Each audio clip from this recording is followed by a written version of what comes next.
Tonton video ini sampai akhir kalau misalnya kamu mau lolos CPNS 2024. Aku bakal spill apa aja sih yang keluar di TWK CPNS. Banyakin belajar TWK CPNS itu pakai mind map. Jadi teman-teman itu tahu ketika ngerjain soal, tahu itu tuh masuknya topik mana. Jadi berdasarkan pengalaman aku tahun kemarin, TWK itu tuh banyaknya penalaran, hampir 80%. Walaupun masih ada beberapa soal hafalan, paling cuma 20%-an. Nah, ini tuh gambaran topik-topik yang keluarnya, teman-teman. Jadi ada 5 topik nih ya, teman-teman pelajari semuanya. Jangan hanya dihafal, tapi dipahami karena memang banyaknya penalaran, oke? Nah, yang pertama adalah nasionalisme. Nasionalisme itu keluar ya tahun lalu tentang makna di 5 sila Pancasila gitu. Lalu ada juga perbedaan nasionalisme, cinta tanah air, patriotisme, dan juga bela negara. Jadi teman-teman harus tahu. Lalu ada juga integritas. Integritas itu pelajari aja 9 nilai integritas beserta dengan implementasinya. Nah, kalau bela negara, itu banyakin belajar tentang apa aja sih jenis ancaman militer dan non-militernya. Nah, kalau pilar negara itu ada 4. Yang penting adalah tentang Pancasila, UUD 45, NKRI, dan Bhinneka Tunggal Ika. Terakhir bahasa Indonesia, ini sebenarnya sudah kita pelajari dari SD sampai SMA ya. Nah, tapi yang paling sering keluarnya itu ini.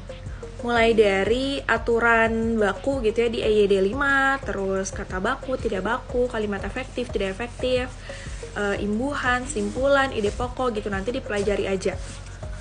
Sebelum aku lanjut, aku mau infoin buat teman-teman yang mau cobain tryout untuk SKD CPNS, aku rekomendasiin tryoutnya Alpha Is. Harganya cuma 28.000 asal teman-teman pakai kode RETA24 ya. Jadi nanti kalian masuk ke webnya Privat Alpha Is, kalian nanti masukin kode RETA24. Nanti langsung bakal dapat 3 TO, oke? Nah, sekarang kita lanjut perbedaan dari nasionalisme, cinta tanah air, patriotisme, dan juga bela negara ya. Ini dia, aku udah rangkumin. Jadi, perbedaan utamanya adalah untuk yang nasionalisme, itu adalah sikap dan tindakan warga negara yang berhubungan dengan identitas bangsa. Jadi, mulai dari bahasa, lambang, lagu kebangsaan, dasar negara, dan semboyan negara. Contohnya adalah mengikuti upacara pengibaran bendera gitu ya. Itu kan ada unsur si lambang negaranya gitu ya. Nah, terus yang kedua cinta tanah air. Kalau cinta tanah air itu kebalikannya nasionalisme. Jadi yang tidak ada unsur identitas bangsanya, misalnya menggunakan produk dalam negeri. Oke, dapat ya perbedaan keduanya. Nah, untuk yang ketiga, bela negara dan patriotisme ini juga hampir mirip. Kalau bela negara itu sikap berbangsa dan bernegara berdasarkan profesi dan status. Jadi memang sudah melekat dengan si profesi dan statusnya. Misalnya adalah siswa itu kan belajar ya tugasnya. Lalu warga juga kan salah satu tugasnya adalah gotong royong bersama gitu.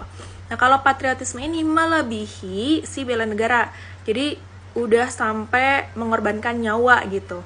Misalnya pahlawan yang berjuang demi kemerdekaan Indonesia. Oke, lebih enak kan belajarnya, jadi langsung masuk. Nah, sekarang aku punya PR buat teman-teman. Kira-kira kalian itu bisa nggak untuk mengelompokkan 4 poin ini masuknya ke nasionalisme, cinta tanah air, bela negara, atau patriotisme? Silahkan komen aja. Dan kalau misalnya video ini rame, aku bakal lanjutin materi TWK-nya. Jangan lupa like, komen, dan juga follow akun ini ya.